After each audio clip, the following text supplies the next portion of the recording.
Le jardin d'essai du Hamas, situé dans le quartier du Belouizdad à Alger, est un jardin luxuriant, qui s'étend en amphithéâtre, au pied du Musée national des beaux-arts, de la rue Mohamed Belouizdad à la rue Hassiba Ben Bouali, sur une superficie de 32 hectares. Créé en 1832, il est considéré comme l'un des jardins d'essai et d'acclimatation les plus importants au monde. L'aile ouest du jardin est occupée par le jardin français, bordé de Washingtonia. Il est séparé de l'ancien jardin situé plus à l'est par l'allée des Platanes, perpendiculaire à la route comme l'allée des Dragonniers et l'allée des Ficus, coupée elle-même de nombreuses allées parallèles à la route dont les deux principales sont l'allée des Bambous et l'allée des Palmiers. Une allée circulaire au sud-est, l'allée des Cocos, contourne le jardin anglais doté d'un petit lac avec plantes aquatiques. Plusieurs sculptures en pierre d'Émile Gaudissart ornent les allées.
Le jardin d'essai du Hamas est un trésor botanique et historique inestimable qu'il faudra préserver et protéger à tout prix.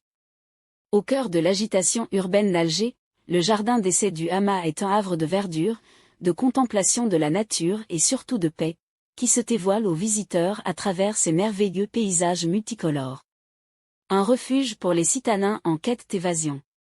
Chaque année, ce haut lieu de la nature attire des milliers de visiteurs en quête de détente, de loisirs et de sérénité. Le jardin d'essai du Hamas, véritable joyau de notre capitale, n'est pas seulement un grand espace vert, mais un lieu où l'histoire s'enracine quotidiennement, et que l'art paysager et la biodiversité se rencontrent harmonieusement, pour forger des reliefs naturels appréciables.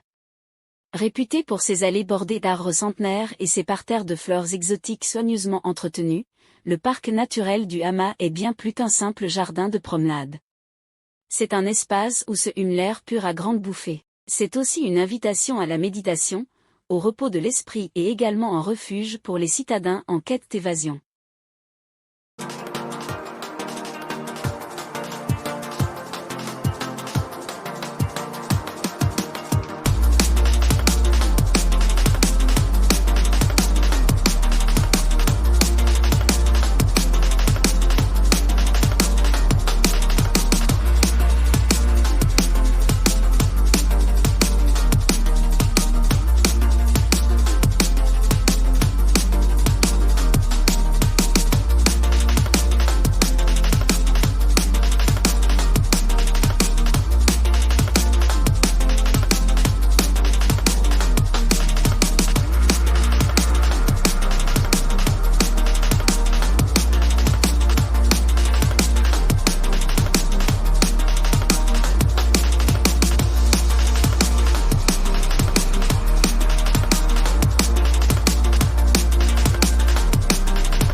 Les évolutions du jardin à travers l'histoire du pays.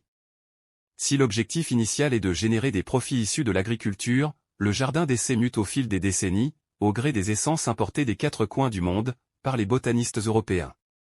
Résultat ? Le parc s'agrandit, s'embellit, fleurit. Et des zones bien distinctes se forment peu à peu dans l'enceinte du jardin d'essai du Hamas. On peut y admirer, encore aujourd'hui, un jardin anglais, des zones exotiques, un jardin français, orné des mêmes fleurs ornementales que celles du jardin de Versailles. Outre l'agriculture, l'horticole et la céréaliculture, le jardin s'essaie aussi à l'élevage de bombix, les vers à soie, et au développement de productions plus spécifiques, telles que le coton, le sucre de canne, etc. Reconnaissable à sa façade art déco, le parc zoologique est situé à l'entrée nord du jardin d'essai. Il est connu pour avoir habité le plus vieux condor du monde, classé au Guinness World Record en 2010. Aujourd'hui, le centre héberge des canards, des flamants roses et de grandes volières, où vous pourrez entre autres admirer des cacatoès, des inséparables et des perroquets. Mais aussi de grands animaux sauvages, comme des panthères, des lions ou des tigres du Bengale, et des espèces endémiques, gazelles, mouflons, etc.